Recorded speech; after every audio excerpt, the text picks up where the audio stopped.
Tes tes.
Kita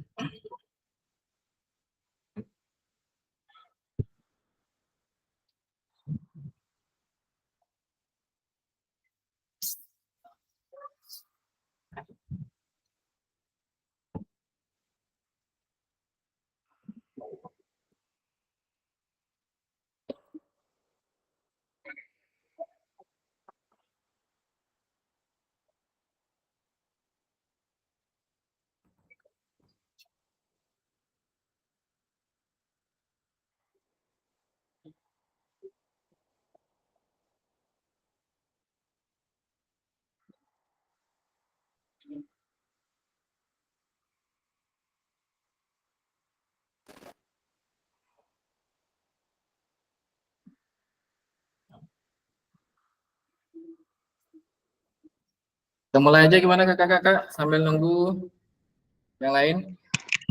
Boleh Kak. Ya, boleh Kak.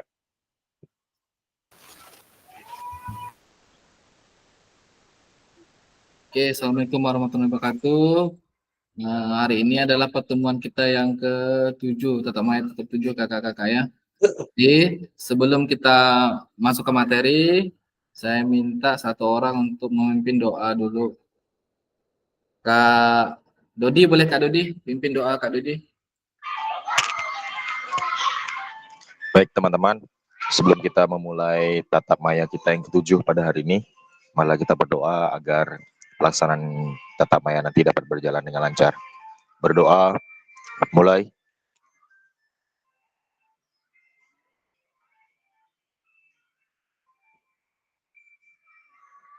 Berdoa, selesai. Baik, terima kasih Kak Dodi. Kita mulai aja kakak-kakak ya. Salam bahagia untuk kita semua. Assalamualaikum warahmatullahi wabarakatuh. Salam damai sejahtera, Om Swastiastu, Namo Buddhaya. Salam kebajikan rahayu untuk kita semua di ruang virtual ini. Adapun kesepakatan kita bersama seperti yang sudah-sudah, sebisa mungkin menyalakan kamera, mematikan mikrofon, hadir seutuhnya, menghargai waktu bersama, memaksimalkan fitur chat. Jadi hari ini kita akan benar-benar memaksimalkan fitur chat kakak-kakak sekalian. Terus klik raise hand sebelum bertanya. Gangguan teknis adalah hal yang wajar. Halo kakak-kakak sekalian, tujuan kita dari sesi kali ini adalah yang pertama, peserta dapat memahami 3 karakteristik utama kurikulum Merdeka, serta terkaitannya dengan prinsip Ki Hajar Dewantara. Yang kedua, peserta mampu memahami pengembangan kurikulum PJOK. Yang ketiga, peserta mampu memahami penyusunan program PJOK yang berkualitas dengan backward design.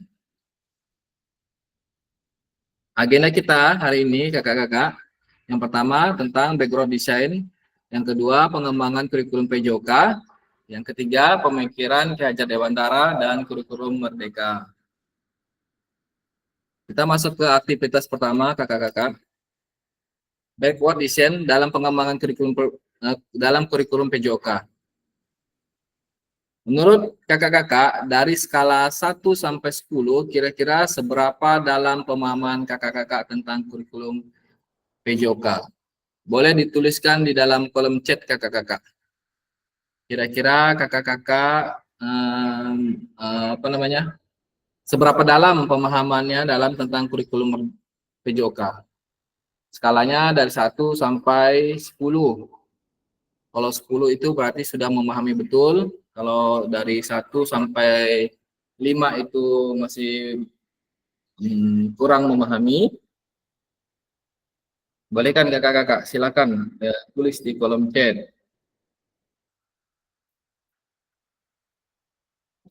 Dari skala 1 sampai skala 10. Kira-kira kakak-kakak memahami tentang kurikulum PJOK.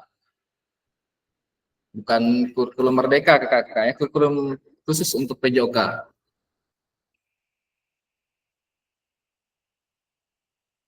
Ada Kak Erwin 3, Kak Dodi 5. Yang lain boleh tulis. Kak Nurul Fahmi 7.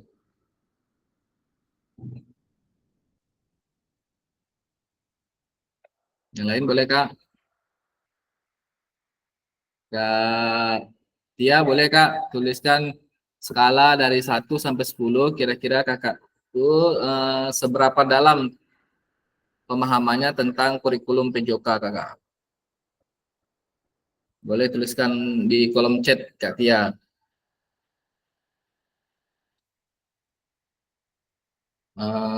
Boleh satu orang nih Kak Erwin, boleh Kak Erwin dulu? Baru 3 mungkin. Boleh Kak dijelaskan kenapa baru 3, Erwin?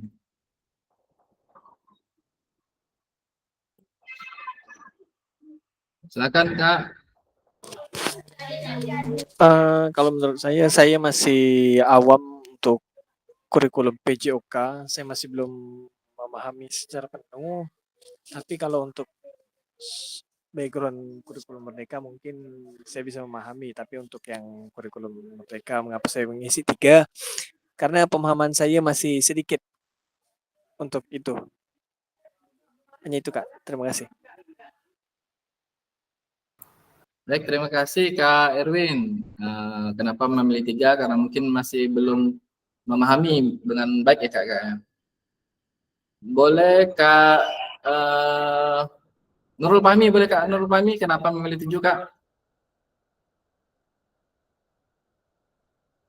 Ya lumayan tahu Kak, lumayan tahu tapi masih juga kurang tahu mungkin. Karena tingkat pembelajaran saya mungkin baru 7, masih lumayan rendah, keterbatasan Kak. Keterbatasan referensi. Akses yang dimiliki dalam pembelajaran belum merata, manajemen waktunya mungkin tentang kurikulum PJOK masih belum dapat banyak, itu aja Kak.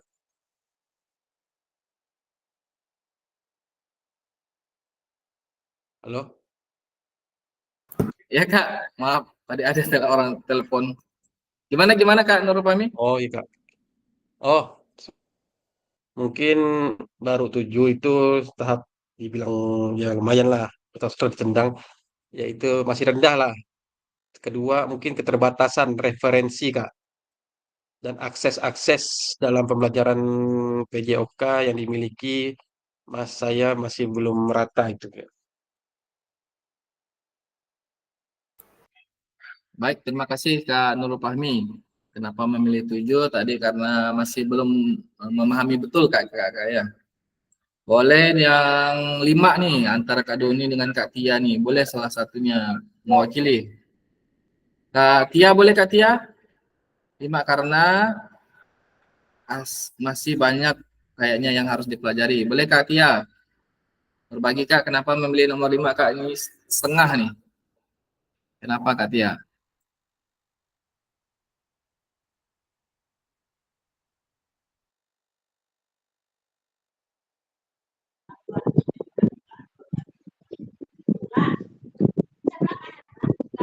Karena apa ya Kak?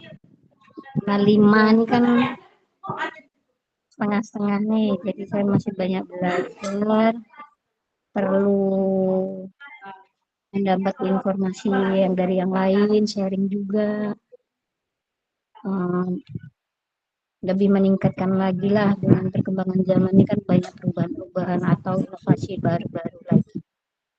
Itu 7 kali Kak.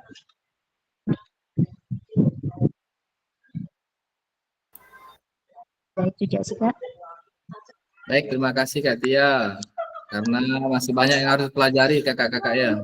Iya Kak. Oke, sih. Baik, kita lanjut kakak-kakak. Apa tujuan dari adanya pembelajaran PJOK di sekolah kakak-kakak? Kita kan kemarin sudah mempelajari modul 1.1 ya kakak-kakak ya. Di situ ada tentang PJOK sebagai prestasi, ada yang PJOK sebagai kebugaran. Kira-kira kakak-kakak, apa sih sebenarnya tujuan dari pembelajaran PJOK di sekolah tuh kakak-kakak? Boleh tuliskan di kolom chat kakak.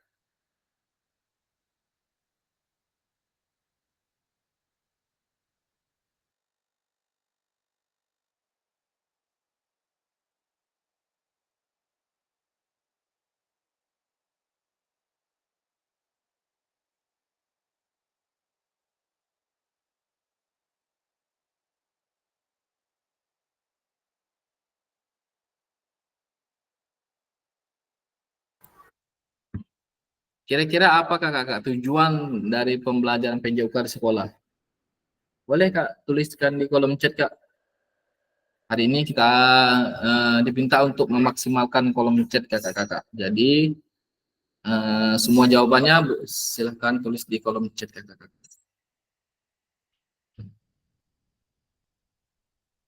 Mengembangkan anak baik fisik dan mental secara keseluruh, Kak Nurul Fahmi. Yang lain boleh.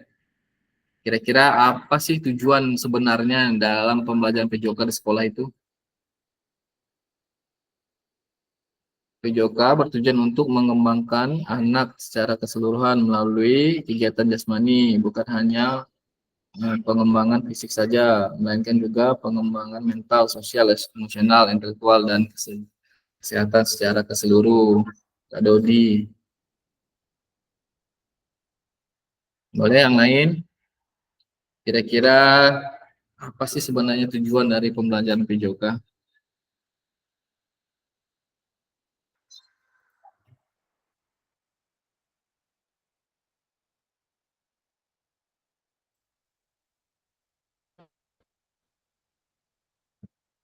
Selama ini kan kadang-kadang orang berpikiran di sekolah itu ada guru PJOK-nya, berarti nanti apa namanya anak-anaknya boleh nih diikutkan O2SN dan dapat juara. Biasanya kan seperti itu. Apakah benar tujuan pembelajaran PJOK itu seperti itu? Meningkatkan dan mengembangkan fisik anak, baik itu mau secara teknik dasar atau gerak motorik anak, Kak Erwin. Boleh yang lain? Kira-kira apa ya tujuan dari sebenarnya dari pembelajaran PJOK?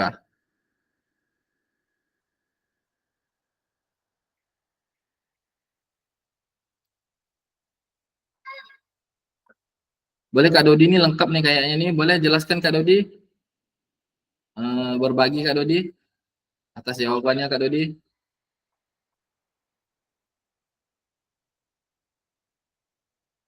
Silakan Kak Dodi.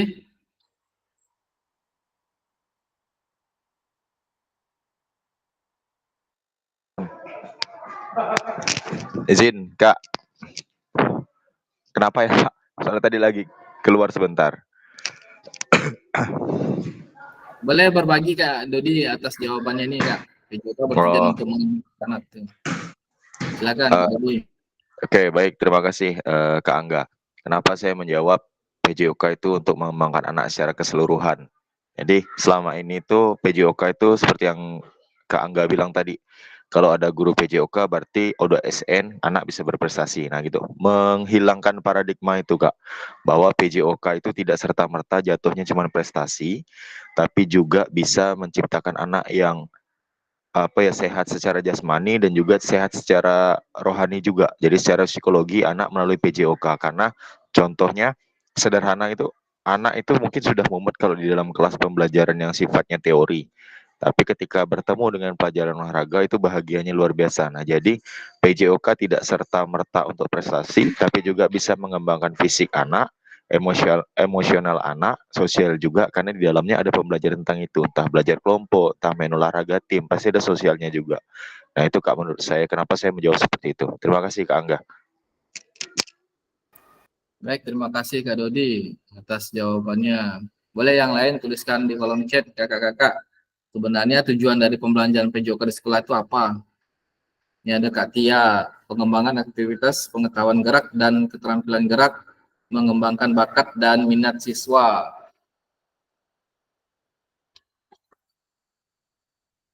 Boleh yang lain, boleh tuliskan di kolom chat apa kira-kira tujuan sebenarnya dari pembelajaran PJOK di sekolah itu.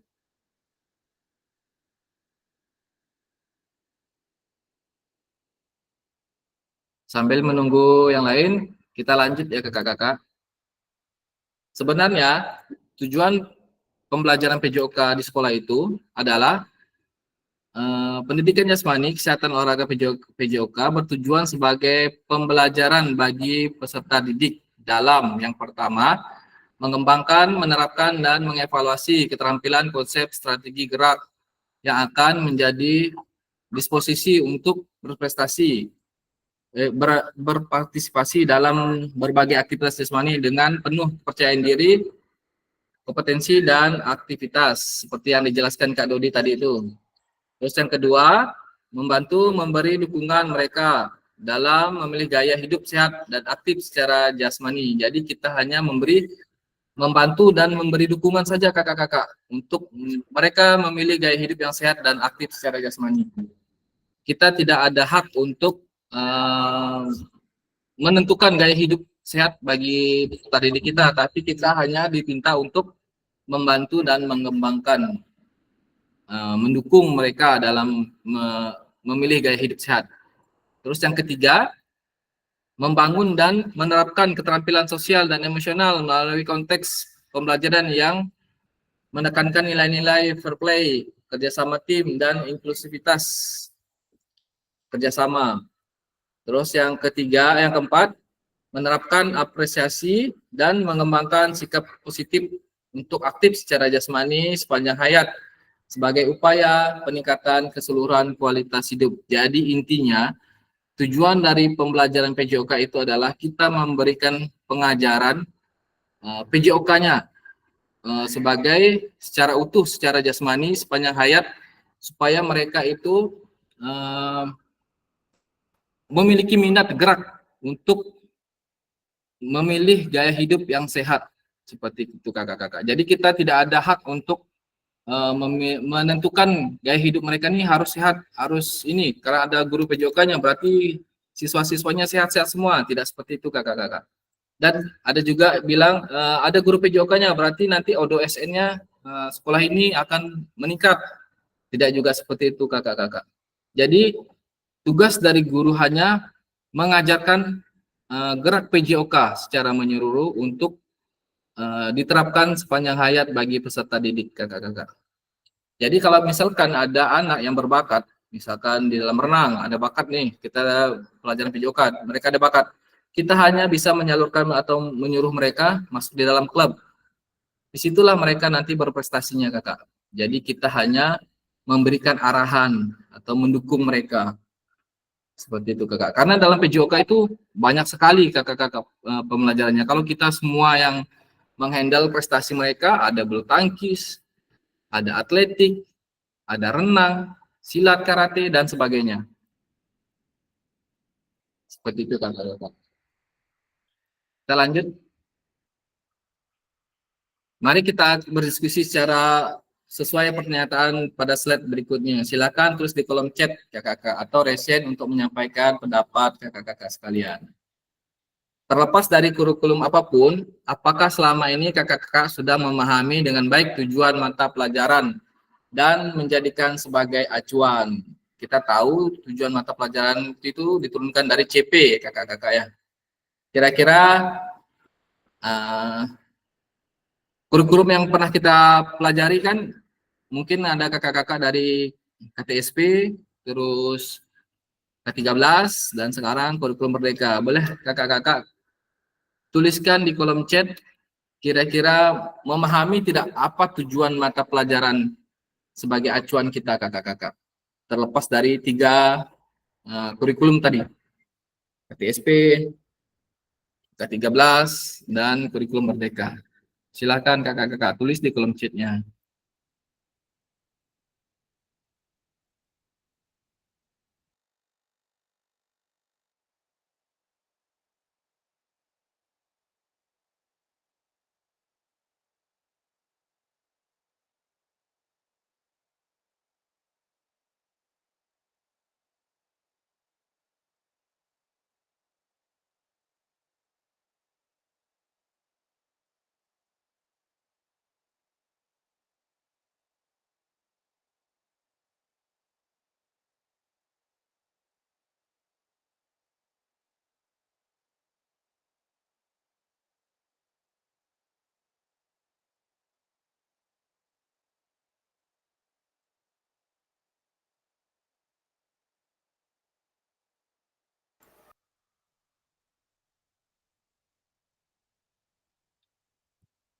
Kak Erwin, sebelum perubahan CP terbaru masih bisa saya memahami dengan baik. Tetapi dengan munculnya CP terbaru, menurut saya sangat rancu. dan memiliki penafsiran yang berbeda-beda dalam menentukan tujuan pembelajaran.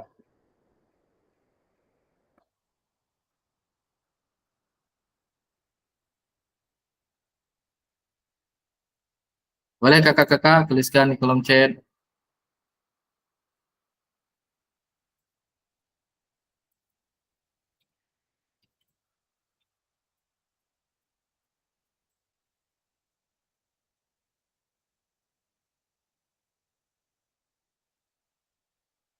Ya kak, saya pun sama kak, di Teluk Kedai juga sama, saya pakai sinyal kota. Tethering. Mengandalkan wifi sekolah nggak bisa. Tadi saya coba pakai wifi sekolah, share screen-nya nggak muncul. Jadi otomatis saya pakai kota. Udah dapat kan kotanya kakak-kakak dari admin?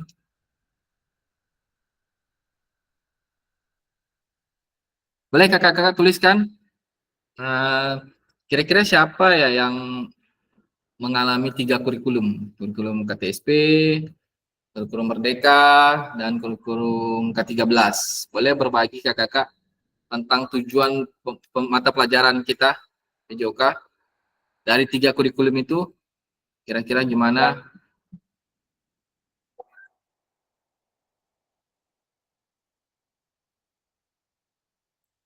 Siapa yang kayak Edi, gimana Kak Edi?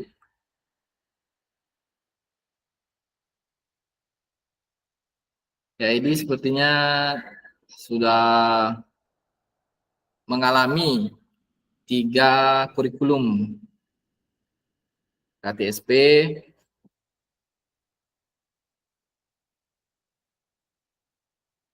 K13, dan kurikulum Merdeka. Boleh Kak Edi berbagi Kak Edi? Kakak-kakak di sini masih itu enggak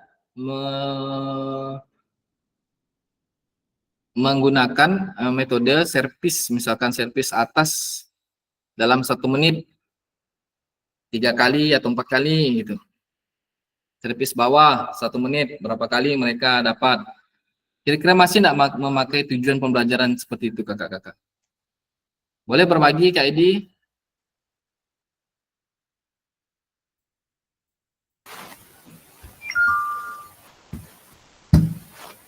Ya, jelas Kak sinyalnya. Jelas Kak, jelas. Silakan Kak Edi. Soalnya lagi agak down nih signal. Ya, jadi sejauh yang saya pahami terkait dengan tujuan pembelajaran itu kan pada intinya memuat atau mencakup tentang kompetensi yang ingin dicapai pada satu pembelajaran yang dilakukan. Kemudian yang kedua terkait dengan ruang lingkup materinya. Artinya di dalam satu materi itu kan misalkan sepak bola. Sepak bola itu kan ada beberapa teknik dasar. Maka tujuan yang ingin kompetensi apa yang ingin dicapai terkait dengan teknik-teknik dasar tersebut, sehingga secara global untuk materi sepak bola itu bisa dibagi menjadi beberapa pertemuan. Jadi ya dari mulai yang katakanlah teknik dasar menendang, nanti di pertemuan berikutnya teknik dasar mendribble, dan seterusnya. Jadi intinya tujuan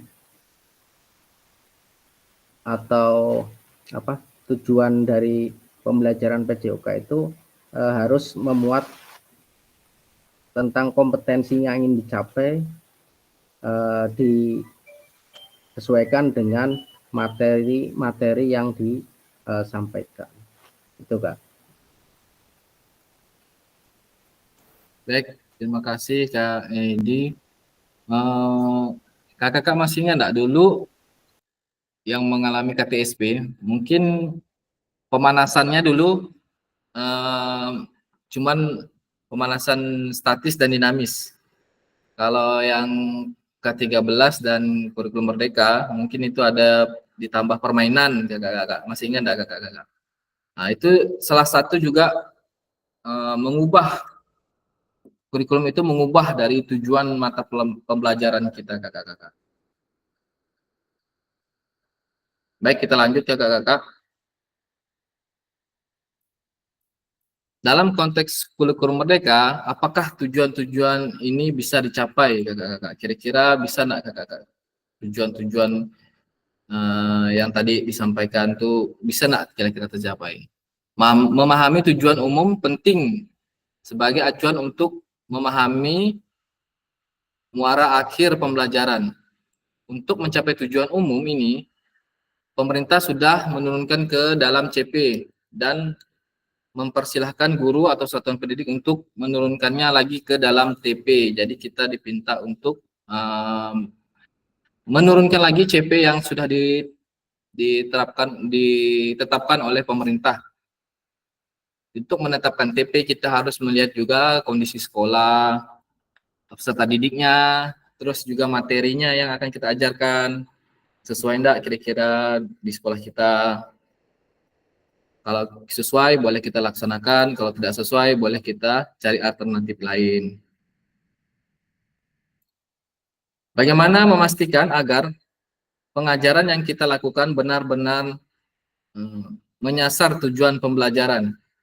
Karena seringkali pengajaran langsung fokus pada materi atau aktivitas yang harus dilakukan murid.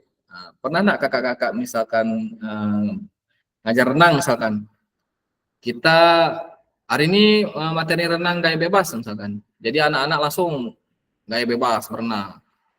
Padahal sebenarnya kan kita kan harus ada tekniknya dulu, gerakan tangan, pernapasan dulu, dari pernapasan, gerakan tangan, gerakan kaki, seperti itu. Tapi biasanya kalau kita sepak bola misalkan, hari ini kita main sepak bola, langsung main, kasih bola langsung main, langsung buat tim. Nah, sebenarnya kan dalam sepak bola itu kan ada teknik-teknik dasarnya seperti dribble, passing, shooting, seperti itu kan. Jadi sebenarnya kita menentukan tujuan pembelajaran itu kita harus melihat dulu CP-nya. CP-nya apa? Terus kita baru tentukan tujuan pembelajarannya apa, harus sesuai dengan keadaan sekolah. Misalkan renang di sekolah kita tidak ada fasilitasnya, berarti kita harus mengubah CP itu jadi materi, tidak dengan prakteknya. Jadi kita harus mengubah tujuan pembelajarannya. Jadi tidak tujuan pembelajaran tidak siswa dapat melakukan. Jadi kita ubah dengan siswa dapat memahami gerakan tangan pada renang gaya bebas seperti itu, kakak-kakak. Kita lanjut kakak-kakak. Proses backward design dalam pengembangan kurikulum secara umum melalui 3 tahap di bawah ini. Jadi kita untuk menentukan tujuan pembelajaran kita menggunakan proses backward design, kakak-kakak. Jadi ada 3 tahapannya. Yang pertama, mengidentifikasikan capaian pembelajaran. Jadi kita harus melihat dulu CP-nya apa. Setelah itu kita harus menentukan metode penilaiannya apa, yang seperti saya tadi bilang. Kalau kita mengajar berenang, misalkan gaya bebas, kita kasih mereka gaya bebas, kita tidak tahu nilainya seperti apa. Apakah mereka bisa atau tidak bisa, kita tidak tahu, hanya berenang saja.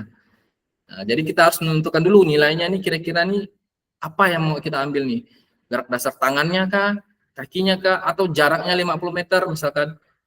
Itu seperti itu. Jadi kita harus tentukan dulu penilaiannya apa, baru kita merancang pengalaman belajar dan strategi pembelajarannya. Baru kita menentukan, oh nanti mereka ini tujuannya tangan gaya bebas itu seperti ini. Jadi kita harus merancang pembelajaran untuk gaya bebas tangannya itu seperti ini. pernapasannya itu seperti ini. Jadi kita rancang dulu. Karena kita udah tahu goalnya tuh, penilaiannya itu seperti apa. Kalau kita tidak tahu penilaiannya seperti apa, kita main rudu istilahnya. Main rudu-rudu aja, kita kasih mereka bola, mereka main buat tim, kita nggak tahu goalsnya gimana. Seperti itu kakak-kakak.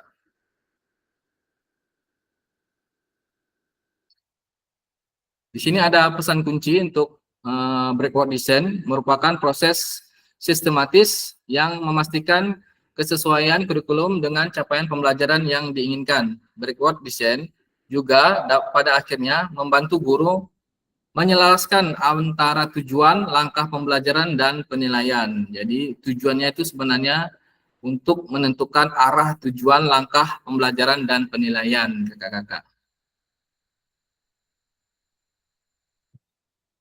Sekarang kita masuk ke aktivitas kedua, kakak-kakak, dalam penyusunan program PJOK.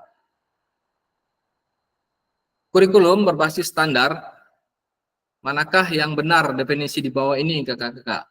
Kurikulum merupakan seperangkat aktivitas yang menguasai keterampilan. Buku teks peserta didik dapat dikatakan adalah suatu kurikulum.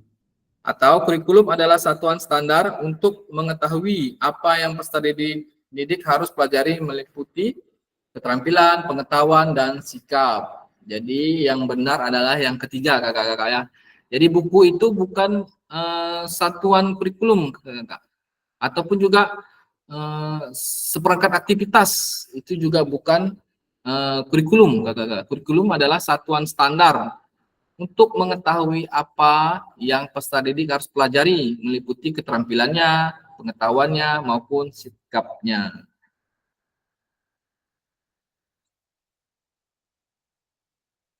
Komponen kurikulum pada satuan pendidikan, pelaksanaan kurikulum merdeka. Ini adalah komponen-komponennya, kakak-kakak, ada 5. Yang pertama, struktur kurikulum. Yang kedua, capaian pembelajarannya. Yang ketiga, pembelajaran dan asesmen. Yang keempat, penggunaan perangkat ajar. Yang kelima, kurikulum satuan pendidikan.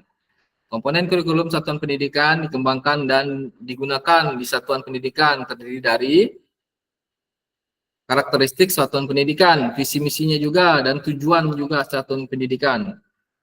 Perorganisasian pembelajaran dan perencanaan pembelajaran. Ini dari Kemendikbudristek, kakak-kakak. Mengapa kurikulum operasional berbeda antara satuan pendidikan? Kenapa, kakak-kakak? Agar bermakna, kurikulum operasional satuan pendidikan dikembangkan secara sesuai dengan konteks dan kebutuhan peserta didik dan satuan pendidikannya. Ini bisa menjadi kabar gembira bagi kakak-kakak dapat menyusun program yang relevan dengan kultur gerak di mana peserta didik tinggal. Jadi misalkan peserta didiknya tinggal di pesisir pantai, ada sungainya, berarti lebih banyak ke gerakan-gerakan di tepi sungai seperti air dan sebagainya. Kalau mereka di daerah pegunungan misalkan, berarti aktivitas geraknya seperti berlari, berjalan, seperti itu. Disesuaikan, kakak-kakak. Mari berbagi cerita pada saat Bapak, Ibu, atau kakak-kakak menyusun kurikulum merdeka, kurikulum PJOK. Boleh kakak-kakak berbagi, siapa yang ingin berbagi cerita saat kakak-kakak menyusun kurikulum merdeka. Kak Ariansa, boleh Kak Ariansa? Berbagi Kak Ariansa. Silakan Kak Ariansa.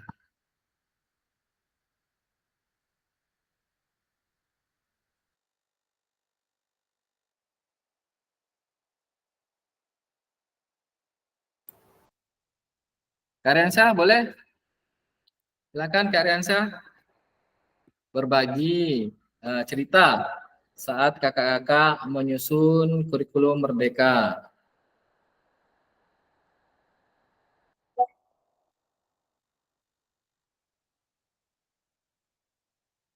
Boleh ditulis saja Kak di kolom chat.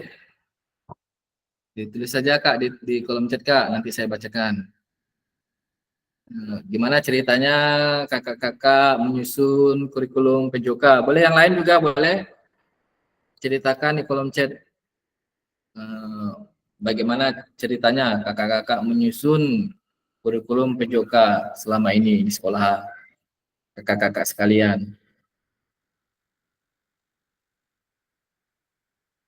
Boleh Kak, tulis di kolom chat Kak.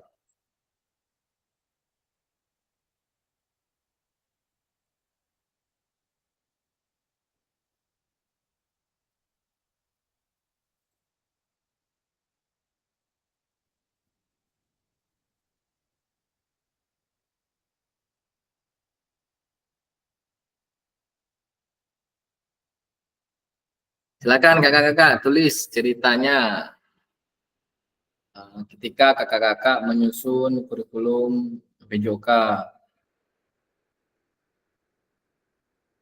Kurikulum PJOK itu banyak Kak, kakak-kakak ya, maksudnya banyak elemen-elemennya, termasuklah asesmen juga, termasuklah metode pembelajarannya, materi-materinya, buat indikatornya, langkah-langkah pembelajarannya, seperti itu kakak.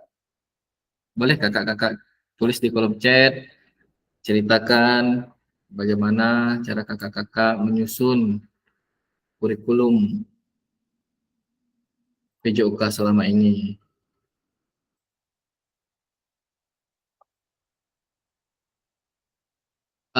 Gini aja, kita tulis di Figma aja Kak. Ada pertanyaan pemantiknya. Jadi kakak-kakak enak untuk menjawabnya. Nih kakak-kakak, saya kirim linknya di kolom chat. Silakan kakak-kakak tulis, ada di situ pertanyaan cerita tentang menyusun kurikulum mereka. Ada pertanyaan pemantiknya kakak-kakak.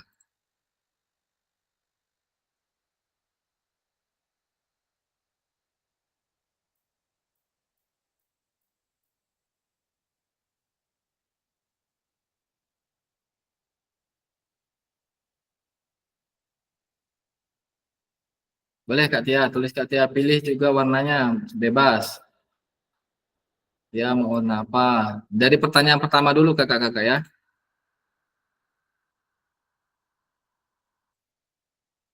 Nah,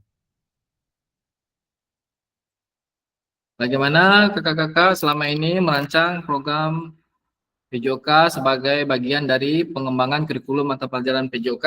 Boleh kakak-kakak tulis di sticky note-nya di Jamboard Figma. Silakan kakak-kakak.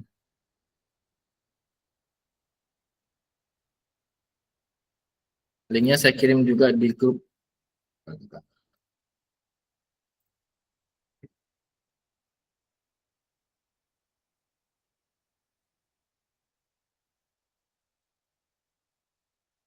Pertanyaan pertama dulu kakak-kakak ya, jangan pertanyaan kedua dan ketiga. Saya kunci dulu pertanyaan kedua dan ketiga.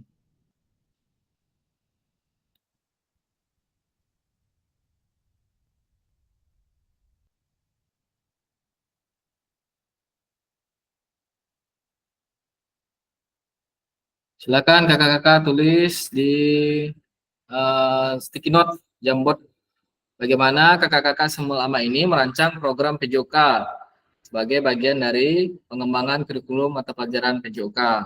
Boleh. Silakan pilih Kak Dodi, Katia. Katia warna biru ya, menentukan capaian.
Boleh yang lain?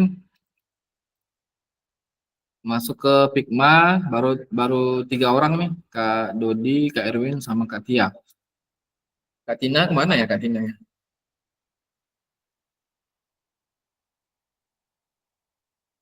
Boleh kakak-kakak tuliskan.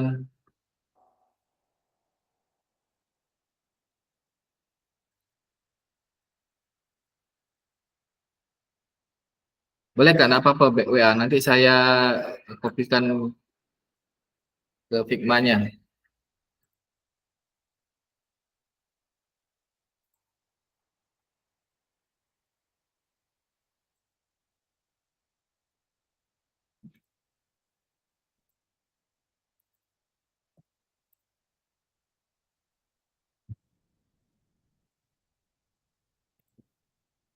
Berdasarkan capaian pembelajaran yang diturunkan ke TP, mengambil kata kunci dari capaian pembelajaran yang sesuai, lingkup sekolah, elemen, dan profil pelajar Pancasila, menentukan asesmen. Ketiga, asesmen as learning, proses pembelajaran, refleksi. Ini juga merupakan asesmen formatif, asesmen for learning dalam pembelajaran umpan balik, asesmen formatif dan asesmen of learning melakukan evaluasi akhir pembelajaran arah penilaian sumatif.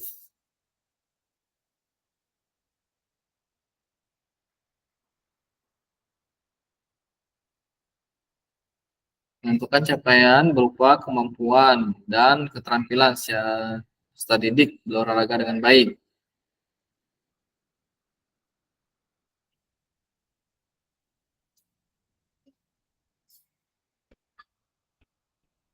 Menentukan capaian pembelajaran.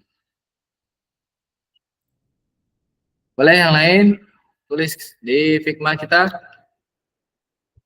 bagaimana kakak selama ini merancang program PJOK sebagai bagian dari pengembangan kurikulum atau pelajaran PJOK.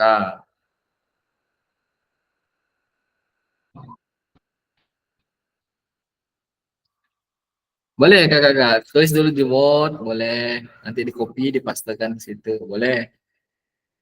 Atau tulis di kolom chat juga, boleh tulis di kolom chat, di copykan ke situ. Atau saya bantu nanti kayak Kak Ariansa, saya bantu pastekan di Figma-nya.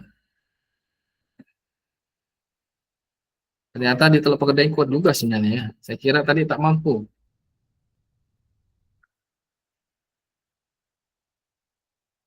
Biasanya saya pulang kakak-kakak kalau ada Zoom pulang ke Pontianak biar sinyalnya stabil.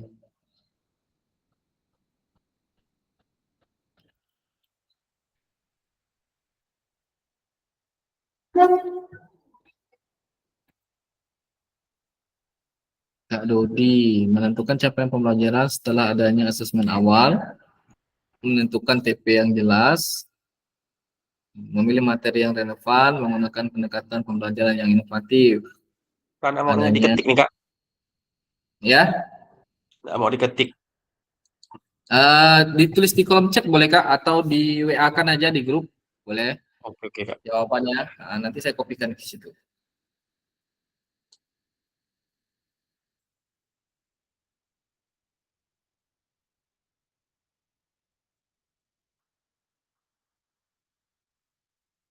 Oh, memang agak mendung ya kakak-kakak.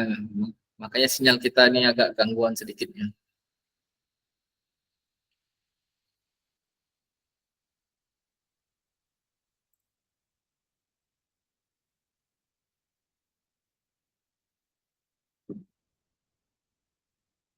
Menentukan cara pembelajaran Kak Erwin.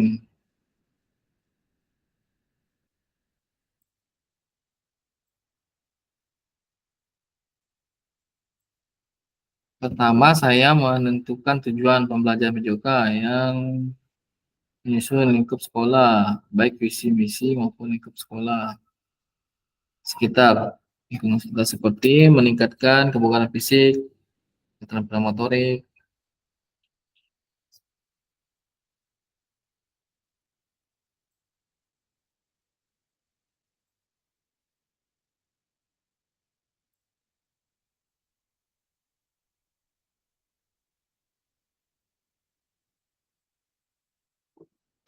Gangguannya banyak Kak, bukannya sedikit. Iya Kak, memang sinyal hari ini mungkin agak kurang bersahabat dengan kita karena saya lihat tuh mendung juga nih.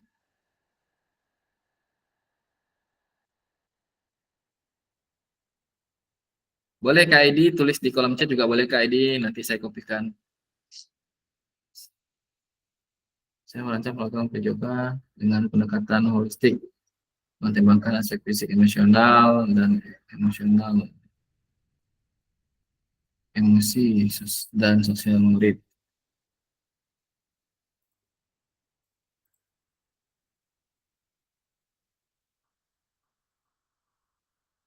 Kasih nama nih.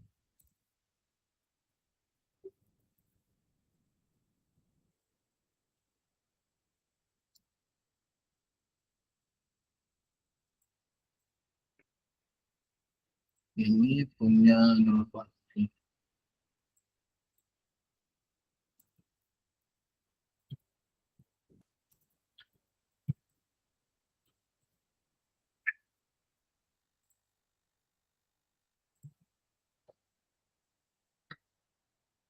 Boleh Kak tuliskan di kolom chat, nanti saya bantu.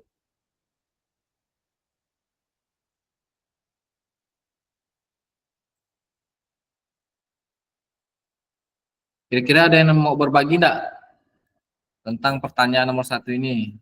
Jawabannya.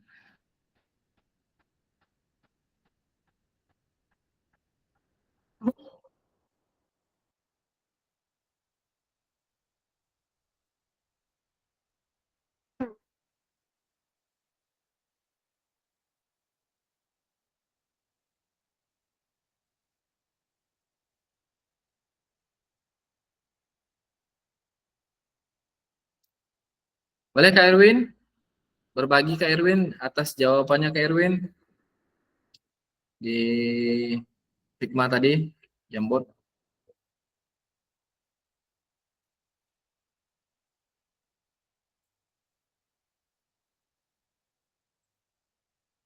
Nanti jam 2 kita ada Zoom ya Kak Erwin ya? Iya Kak, saya di Mula Warman udah dah itu orientasi. Udah ya? Oh, kami hari Rabu orientasi. Hari ini ada itu ya, apa tuh namanya itu?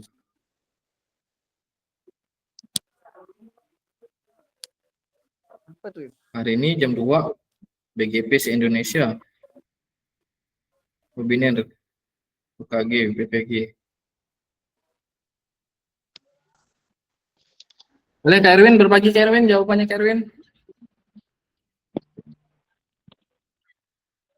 Oke baik. Kesempatannya jadi kalau saya untuk menentukan kurikulum itu pertama saya menganalisis CP dulu. Dari CP itu kan kita turunkan sebagai tujuan pembelajaran kita. Dari tujuan pembelajaran itu kita juga harus melihat situasi dan kondisi lingkungan, visi misi sekolah, karena itu berpengaruh. Karena pegangan kita juga untuk menentukan pembelajaran, yaitu selain dengan lingkungan juga visi misi sekolah, apa sih yang ada di dalam visi misi sekolah, itu juga harus kita masukkan. Seperti yang kayak tadi saya bilang kan, ada peningkatan kebutuhan fisik, keterampilan motorik, pengetahuan tentang kesehatan, serta pembentukan sikap sportif dan kerjasama. Dan juga saya menentukan tujuan pembelajaran itu juga melihat dengan profil pelajar Pancasila. Contoh kayak butir-butir yang di profil Pancasila itu kita masukkan, sisipkan di dalam praktek. Misalnya salah satunya seperti itu. Habis kita menentukan tujuan pembelajaran, kita juga nanti juga mengidentifikasi kompetensi inti yang harus dicapai peserta didik di tingkat pendidikannya. Lalu mengembangkan materi dan konten sesuai dengan pembelajaran berdiferensiasi, misalnya seperti dengan menggunakan banyak metode atau metode diferensiasi yang lainnya. Itu bisa seperti itu. Lalu menggunakan metode yang bersifat aktif dan praktis. Yang fasilitas partisipasi siswa aktif seperti pembelajaran berbasis permainan, berbasis proyek, atau berbasis permasalahan. Jadi seperti itu. Terima kasih.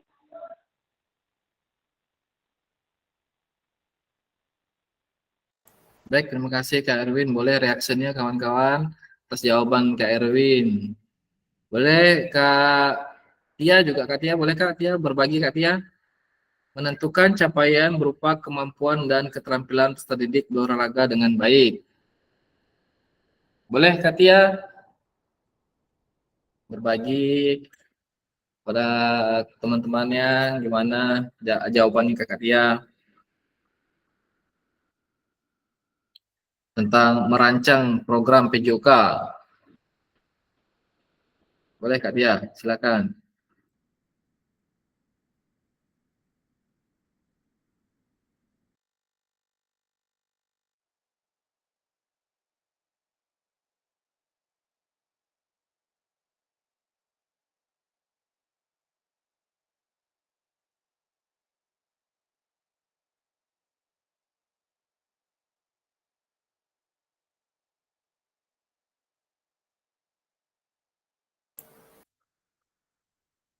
Kak Tia?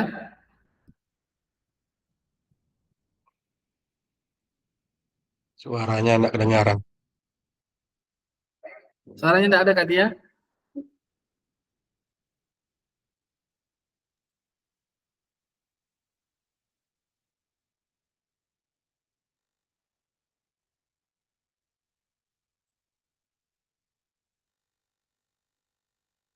Tidak kedengaran Kak Tia suaranya.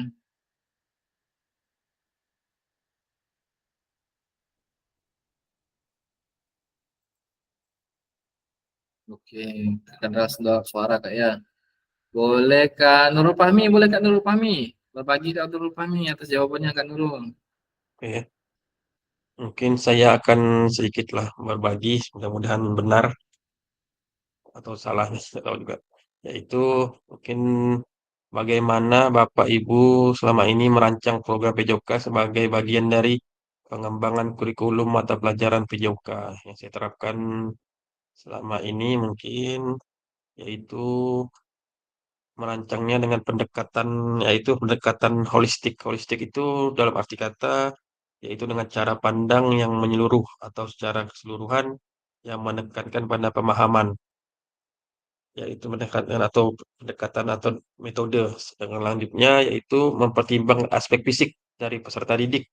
Aspeknya biasa fisik peserta didik ini ada yang lemah, ada kebugaran jasmaninya lemah, ada yang bagus, baik, dan emosional dan emosi.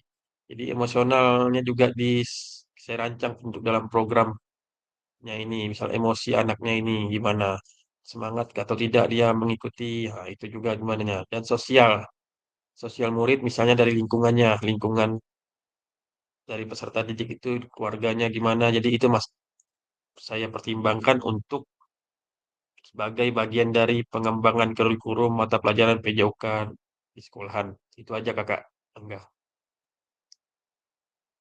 Baik, terima kasih Kak Nurul Fahmi atas jawabannya. Boleh kasih reaction kakak-kakak atas jawabannya. Boleh satu orang lagi berbagi.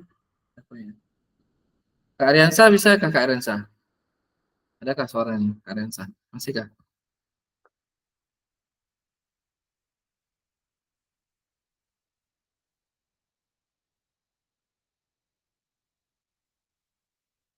Kak Ariansa? Saya ada Kak Ariansa.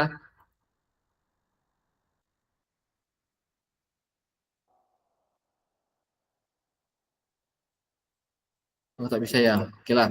Kalau gitu kita lanjut aja pertanyaan kedua kakak-kakak. Lanjut di pertanyaan kedua.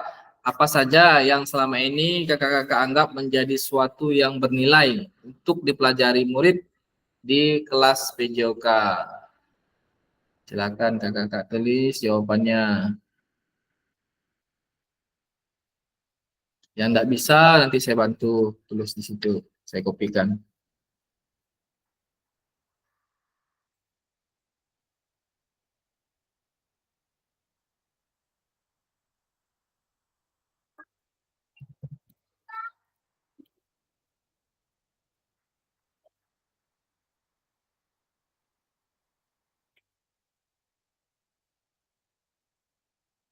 Apa saja yang selama ini kakak-kakak anggap menjadi suatu yang bernilai untuk dipelajari siswa di kelas. Nanti kalau sinyalnya udah mulai bagus, boleh ditulis lagi kakak-kakak ya di Pigma-nya. Nanti kan linknya udah saya kirim di grup. Nanti kalau di luar Zoom ini juga nggak apa-apa kakak-kakak. Diperbaiki jawabannya juga boleh. Eh, yang belum menulis komentar jawabannya boleh dituliskan nanti di luar Gimit ini juga nggak apa-apa.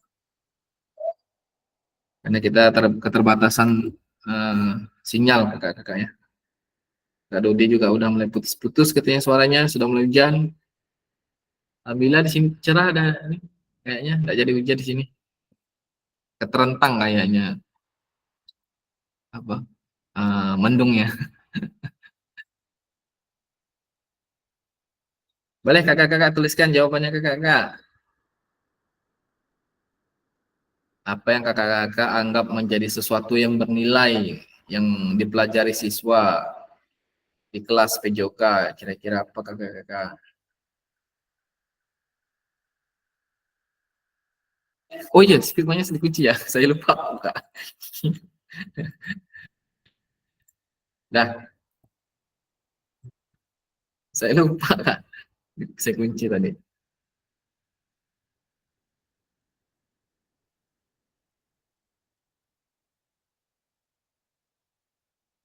Boleh Kak, silakan Kak.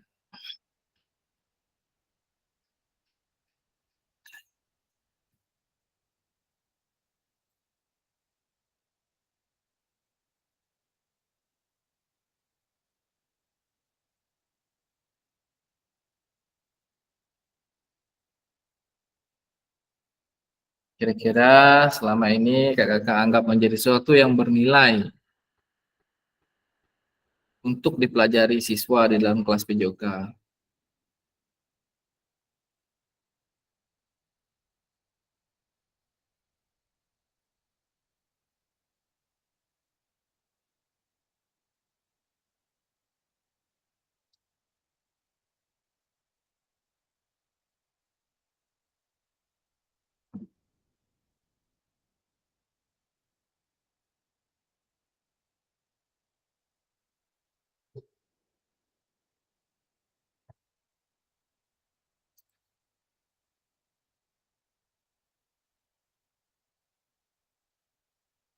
Boleh yang tidak bisa, boleh di chat juga boleh di kolom komentar juga boleh.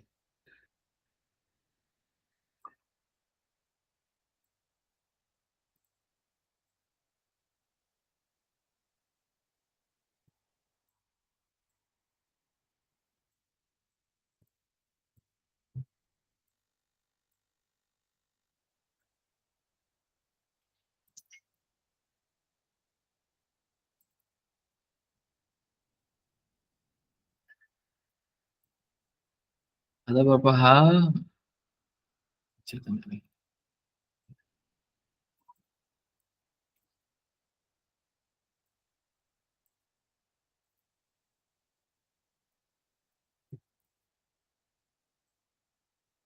Ada beberapa hal yaitu keterampilan fisik, kerja sama tim, kesehatan dan kebugaran, nilai sportivitas, keterampilan dasar olahraga, dan kesadaran lingkungan. Kami dalam pembelajaran PJOK banyak nilai yang bisa didapatkan dari dan dipelajari siswa. Pelajaran ini tidak hanya sekedar pembelajaran fisik, tetapi juga mencakup aspek kognitif, efektif, dan psikomotor. Dalam konteks pembelajaran pendidikan jasmani, ada beberapa aspek yang bernilai untuk pembelajaran siswa, aspek fisik, pengembangan motorik, disiplinan, pengelolaan emosional dan mental, eh, perkembangan sosial.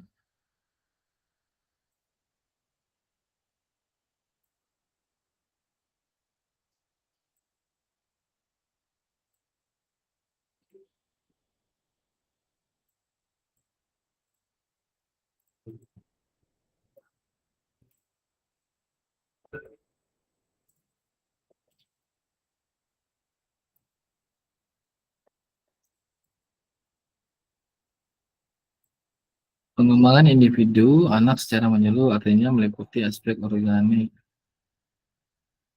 Ya Kak, enggak apa-apa Kak, lewat chat pun enggak apa-apa. Nanti saya bantu kopikan. Artinya meliputi aspek organik, motorik, emosional, dan intelektual. Sedangkan pada olahraga kompetitif terbatas pada pengembangan aspek kinerja motorik.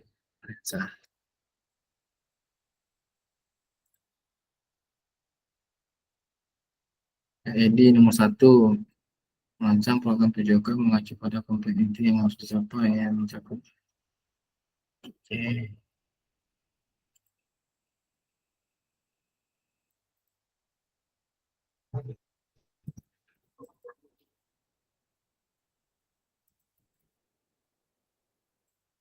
Merancang program PJOK mengacu pada kompetensi inti yang harus dicapai yang mencakup kompeten psikomotorik, kognitif, dan efektif.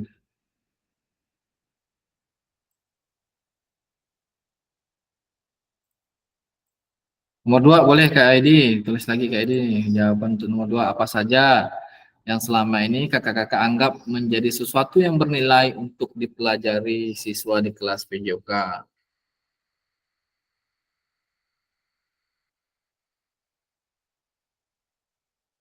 Pembelajaran yang bernilai untuk dipelajari pelajaran keterangan fisik, kerjasama. Boleh ada yang ingin berbagi atas jawaban nomor 2 ini, soal nomor 2? Boleh? Siapa? Yang ingin berbagi boleh klik raise hand atas jawabannya. Atau ingin menambahkan juga boleh. Apa kakak-kakak?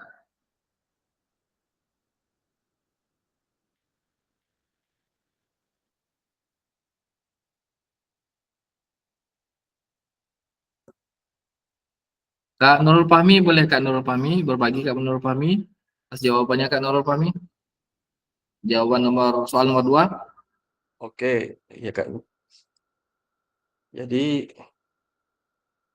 dalam beberapa apa saja ya selama ini Bapak Ibu anggap menjadi sesuatu yang bernilai untuk dipelajari murid di kelas PJOK. Mungkin ada beberapa ya yang saya tahu, mungkin yaitu dengan keterampilan fisik. Fisik itu kita bisa mengembangkan kemampuan motorik dasar seperti lari, lompat, dan melempar. Yang penting untuk berbagai jenis olahraga itu dari keterampilan fisik. Kedua, mungkin kerjasama tim. Kerjasama tim itu untuk mengajarkan kita pentingnya kerjasama, yaitu adanya komunikasi dan strategi dalam permainan, misalnya dalam permainan tim seperti bola voli, sepak bola, dan untuk membangun keterampilan sosial di antara peserta-peserta didik, sesama peserta didik. Ketiga mungkin yang kita ajarkan yaitu nilai-nilai sportivitas. Dalam pembelajaran PJOK itu nilai sportivitas sangat penting karena mengajarkan tentang sikap, misalnya sikap fair play, menghargai lawan, menerima kemenangan atau kekalahan dengan sikap misalnya sikap lapang dada, saling menghormati. Dan habis itu keterampilan dasar olahraga. Jadi dalam adanya nilai-nilai keterampilan dasar olahraga itu seperti memperkenalkan berbagai cabang olahraga dan teknik dasar yang diperlukan untuk partisipasi dengan baik. Yang terakhir mungkin kesadaran lingkungan. Kesadaran lingkungan, misalnya kita menanamkan rasa tanggung jawab terhadap lingkungan melalui kegiatan-kegiatan di luar ruangan dan olahraga yang berkelanjutan. Misalnya kita membersihkan sampah, tempat sampah, banyak sampah, atau daerah lingkungan lain, atau misalkan kita seperti itu aja lah, Kak, yang dapat saya sampaikan. Terima kasih, Kak. Baik, terima kasih Kak Nurul Fahmi. Boleh kasih reaction kawan-kawan atas jawaban dari Kak Nurul Fahmi. Sekarang boleh Kak Edi, bisa Kak Edi berbagi tadi jawaban nomor 1. Kak Edi, sinyalnya kurang kuat juga ya. Kalau gitu Kak Erwin ya dulu. Kak Erwin, atas eh, pertanyaan nomor 2 ini Kak Erwin. Boleh berbagi jawabannya Kak Erwin.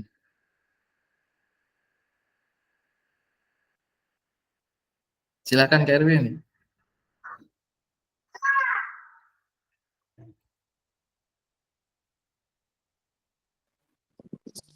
Yang kayak gimana Kak? Tadi putus-putus. Silakan Kak Erwin berbagi atas jawaban dari pertanyaan kedua ini.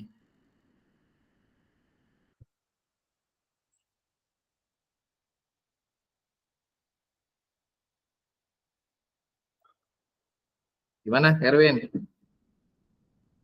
Berbagi jawabannya. Oke, jadi untuk aspek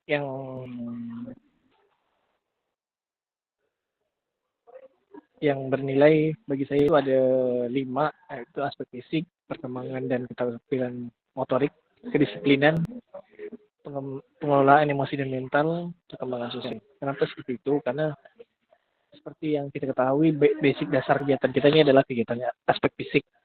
Jadi fisik siswa itu harus bergerak. Kayak misalnya semua pembelajaran itu melalui gerak. Jadi gerak siswa harus kita perhatikan sebaik apa gerak fisiknya. Kedua itu tentang keterampilan motoriknya. Kadang siswa ini biarpun udah SMA tapi dia tidak bisa mengontrol gerakannya dan manipulasi gerakannya itu masih jelek. Dari situ kita harus melatih sensorik motoriknya di situ. Makanya ngapa di situ perkembangan keterampilan motorik itu penting bagi saya kan itu. Karena di SMA saja, contohnya di sekolahan saya, untuk menyinkronkan gerakan layup aja kadang sulit. Kayak gimana cara anaknya, kadang salah langkah atau apapun itu terjadi. Misalnya lari juga, mungkin lari ya, kalau kita larinya nyilang gitu kan, kaki diangkat, tangannya ke belakang gitu saat lari. Mungkin ada yang bisa dua-duanya, bisa jadi.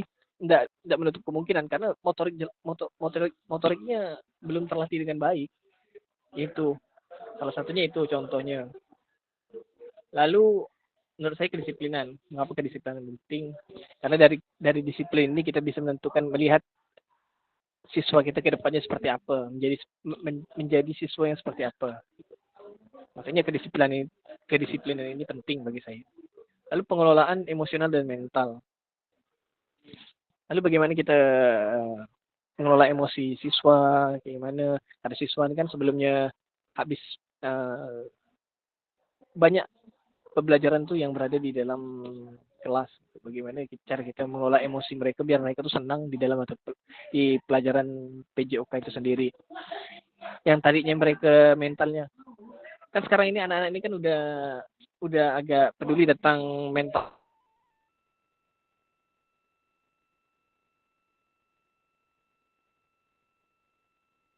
Kayak istilah-istilah yang anak zaman sekarang ini kayak apa tuh? Banyak lah istilah-istilah yang tentang mental. Nah, bagaimana PJOK bisa jadi penyalur mereka biar mereka tidak merasa punya penyakit mental. Lalu perkembangan sosial, bagaimana siswa bisa bersosialisasi melalui kegiatan fisik. Jadi siswa itu jadi mampu berinteraksi dengan kawannya kayak gimana, saling berbagi tentang ilmunya itu seperti apa. Jadi menurut saya seperti itu. Terima kasih. Baik, terima kasih Kak Erwin. Boleh kasih reaction kawan-kawan atas jawaban dari Kak Erwin. Saya teringat jadinya dengan jawaban Kak Erwin ini. Ada kemarin guru SMA, dia bilang seperti ini. Tolong guru-guru SD atau guru-guru SMP katanya, kalau mengajarkan anak-anak teknik dasar, mohon diperhatikan dengan benar-benar gerakannya katanya. Karena waktu di SMA mereka untuk melakukan teknik lebih lanjut itu teknik dasarnya aja mereka belum bisa. Gimana mau melanjutkan ke teknik berikutnya? Sebenarnya itu tidak boleh disalahkan guru SD atau SMP-nya kakak-kakak ya. Itu kembali lagi kepada siswanya sebenarnya. Mungkin waktu pembelajaran PJOK dia tidak hadir atau dia kurang menyimak atau dia juga kurang memahami materi, bisa jadi seperti itu. Jadi memang kadang-kadang kita sering jumpai di anak-anak SMA itu dia untuk melakukan gerakan teknik lebih lanjut itu lebih dihaluskan lah istilahnya itu. Kalau di SD itu kan masih dasar-dasarnya. Itu mereka agak kesusahan karena gerak dasarnya aja mereka kurang menguasai seperti itu.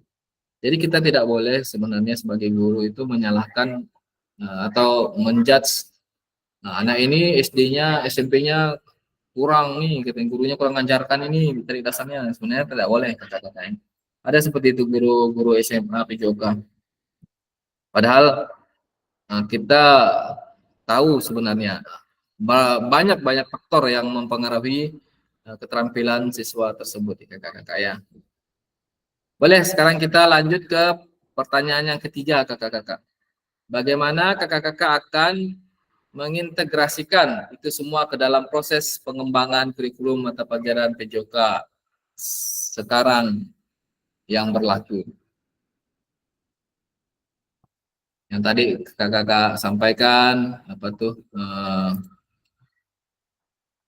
tentang nilai keterampilan, kerjasama, kesehatan, sportivitas, disiplin. Bagaimana caranya kita mengintegrasikan itu semua ke dalam kurikulum yang berlaku sekarang kakak-kakak?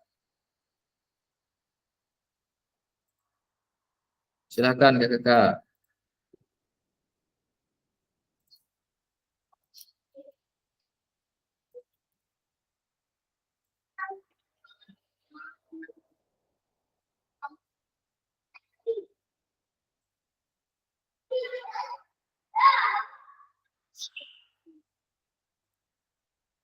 Siap Kak Tia, nggak apa-apa Kak Tia. Kita terkendala sinyal juga nggak apa-apa Kak Tia. Kak Tina ini kemana Kak Tina?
Boleh yang lain tulis di kolom chat juga nggak apa-apa, di chat WA juga nggak apa-apa di grup kita. Nanti saya coba bantu nulis di situ. Kak Dodi aman Kak Dodi? Sinyalnya?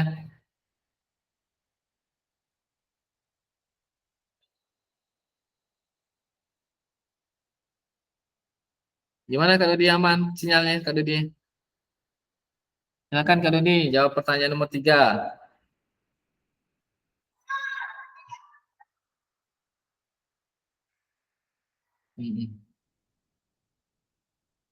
Oke, siap, siap.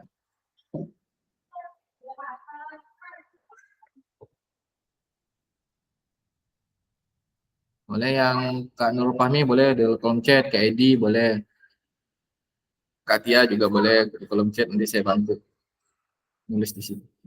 Pastekan di Figma-nya.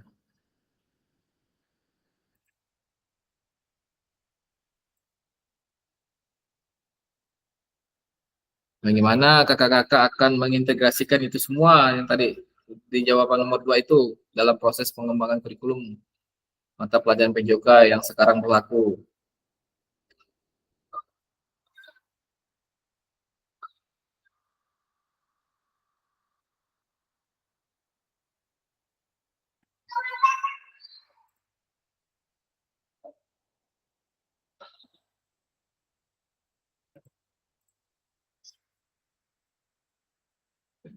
Kira-kira gimana sih caranya kita mengintegrasikannya?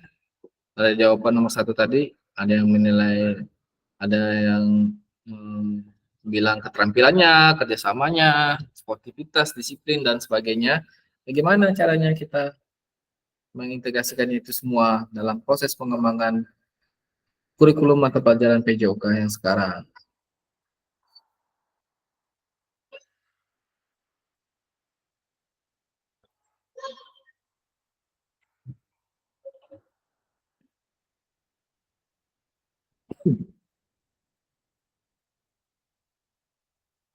Dengan program pembelajaran atau merancang pembelajaran semua yang kita komunikasikan bisa diintegrasikan dalam merancang pembelajaran, mulai dari tujuan pembelajaran dan pengembangan asesmen, pengembangan materi, semua bisa diimplementasikan dalam rancangan pembelajaran.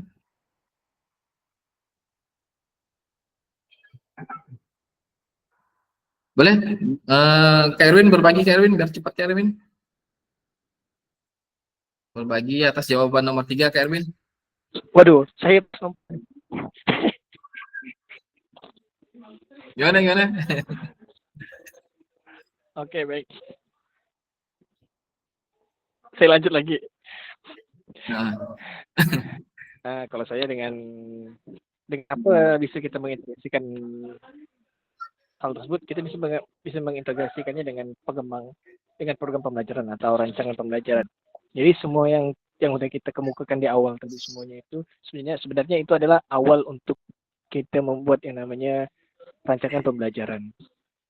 Aku bisa bilang kayak itu, kayak mulai dari tadi kita membahas CP, tujuan pembelajaran, terus di jawaban kita jadi juga ada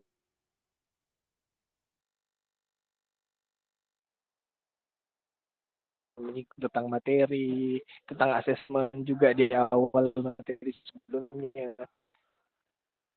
Jadi apapun yang ada di dalam misi ini semua integrasinya pada dalam rencana pembelajaran kita. Cara bagaimana kita membuat rancangan pembelajaran itu terintegrasi.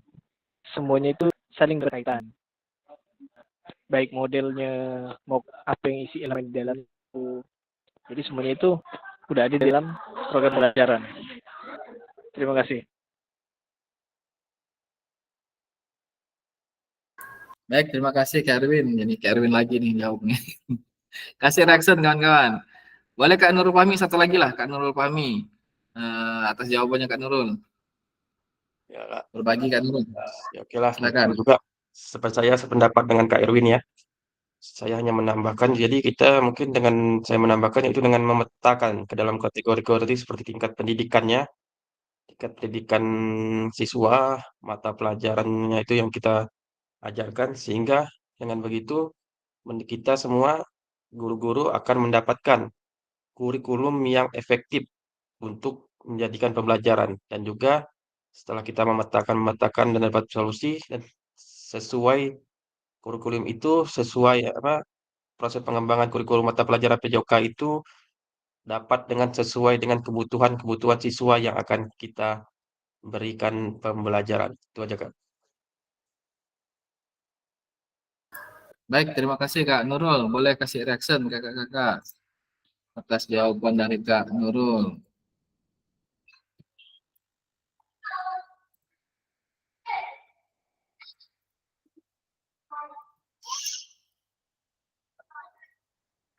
Kakak-kakak kita lanjut aja. Kita lanjut ke materi berikutnya.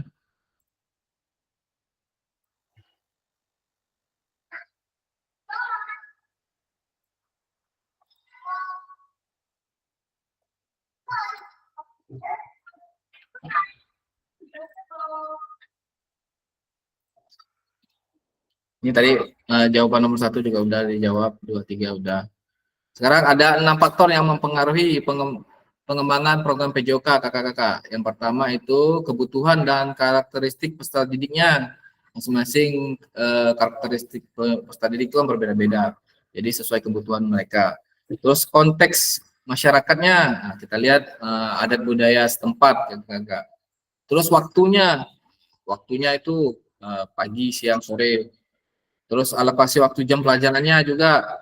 Kadang-kadang jam pelajaran ini kurang yang untuk mempelajari satu gerak dasar misalkan. Jadi kita tambah minggu berikutnya. Terus cakupan dan tahapan, terus teknologi. Sekarang kita masuk ke aktivitas ketiga, karakteristik utama kurikulum merdeka dan artikulasi Ki Hajar Dewantara dalam pendidikan nasional. Menurut kakak-kakak, kata kunci apa yang berulang kali kita telah bahas dalam pengembangan kurikulum PJOK? Boleh tulis di kolom chat kakak-kakak. Menurut kakak-kakak, kata kunci apa yang berulang kali kita telah bahas dalam pengembangan kurikulum PJOK?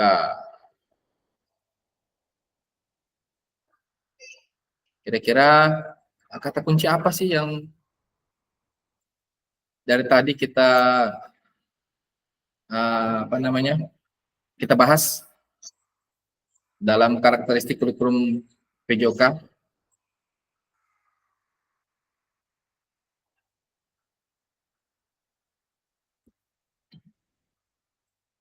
Boleh kakak-kakak berbagi di kolom chat. Kira-kira apa?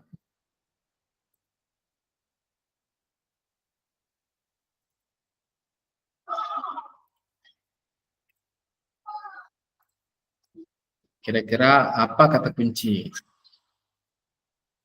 yang telah kita pelajari dalam materi ini kakak-kakak? Pengembangan kurikulum PJOK.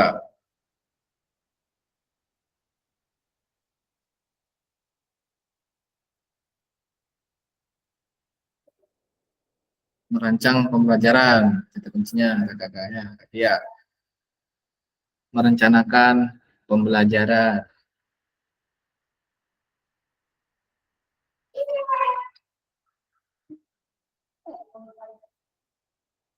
Jadi kakak-kakak kita lanjut aja. Ada 3 kata kuncinya kakak-kakak. Untuk yaitu fokus pada materi esensial, muatan yang paling diperlukan untuk mengembangkan kompetensi dan karakteristik peserta didik. Yang keduanya pengembangan kompetensi dan karakter, pengembangan sosial, emosional, dan moral peserta didik. Terus fleksibilitas dapat disesuaikan dengan kebutuhan pengembangan kompetensi peserta didik, karakteristik satuan pendidik, dan konteks lingkungan sosial budaya setempat. Jadi itu kakak-kakak ya,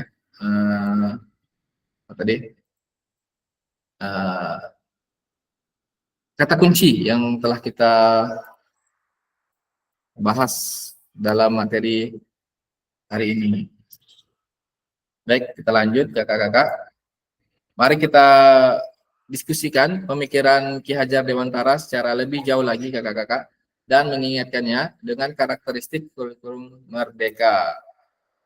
Jadi Ki Hajar Dewantara menggarisbawahi bahwa maksud pendidikan adalah menuntun segala kodrat yang ada pada anak-anak agar mereka dapat mencapai keselamatan dan kebahagiaan yang setinggi-tingginya, baik sebagai manusia maupun sebagai anggota masyarakat. Oleh sebab itu, pendidik itu hanya dapat menuntun tumbuh atau hidupnya kekuatan kodrat yang ada pada anak agar dapat memperbaiki tingkah lakunya, bukan dasarnya, hidup dan tumbuhnya kekuatan kodrat anak. Jadi kata Kiai Jarang Daura, guru itu hanya menuntun kakak-kakak, menuntun kodrat pada anak-anak agar mereka dapat mencapai keselamatan dan kebahagiaan. Jadi kita hanya bisa menuntunnya. Jadi apa namanya? Yang menentukan hidup mereka itu mereka sendiri kakak-kakak. Kita hanya diminta untuk menuntunnya. Jadi guru PJOK itu tidak hanya untuk prestasi kakak-kakak. Jadi sekali lagi saya tekankan tadi itu di sekolahan ada guru PJOK berarti otomatis ODO SN-nya sekolah ini nanti akan baik gitu seperti itu. Jadi sebenarnya tidak seperti itu kakak-kakak. Guru itu hanya menuntun kodrat anak-anak. Jadi kalau misalkan ada anak-anak ya atau peserta didik kita yang berprestasi atau ada bakat, kita arahkan mereka ke klub-klub kakak-kakak. Misalkan ke karate, ke dojo-dojo, kita arahkan ke situ kakak-kakak. Kalau dalam futsal, kita arahkan mereka ke pelatih futsal. Jadi kita hanya sebagai guru itu hanya menuntun mereka kakak-kakak. Jadi pada akhir sesi kita hari ini, kakak-kakak itu diharapkan dapat memahami 3 karakteristik utama kurikulum Merdeka, serta keterkaitannya dengan prinsip pemikiran Ki Hajar Dewantara. Jadi kita harus menyamakan persepsi kakak-kakak. Jadi guru PJOK itu tidak semata-mata hanya untuk prestasi kakak-kakak. Jadi guru PJOK itu hanya menuntun mereka aja kakak-kakak dalam proses pembelajaran gerak.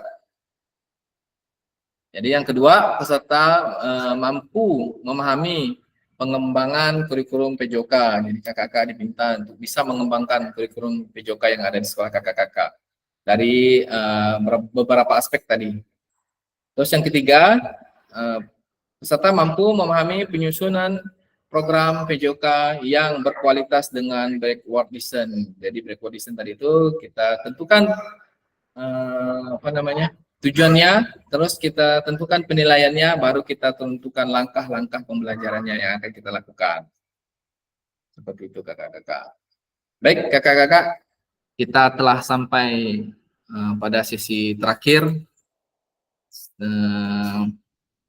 pada tatap maya ke-7 ini. Sebelum kita mengakhiri ini, kita boleh berdoa dulu kakak-kakak. Habis itu kita foto bersama. Boleh tadi Kak Dodi yang memimpin, sekarang Kak Nurul Fahmi, boleh Kak Nurul Fahmi pimpin doa kita Kak Nurul untuk mengakhiri kegiatan kita pada sore hari ini, pada siang hari ini. Baik teman-teman, kita telah sampai pada pembelajaran ini. Marilah kita bersama-sama, semoga kedepannya kita diberi kelancaran untuk melakukan kegiatan kita. Berdoa mulai.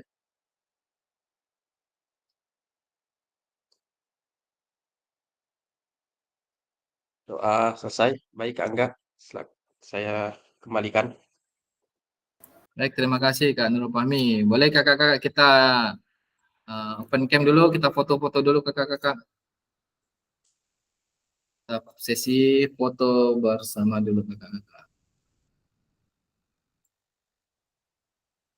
Siap? 1, 2, 3. Oke, sekali lagi tangannya. Siapa yang moto nih? Siapa yang moto kakak-kakak?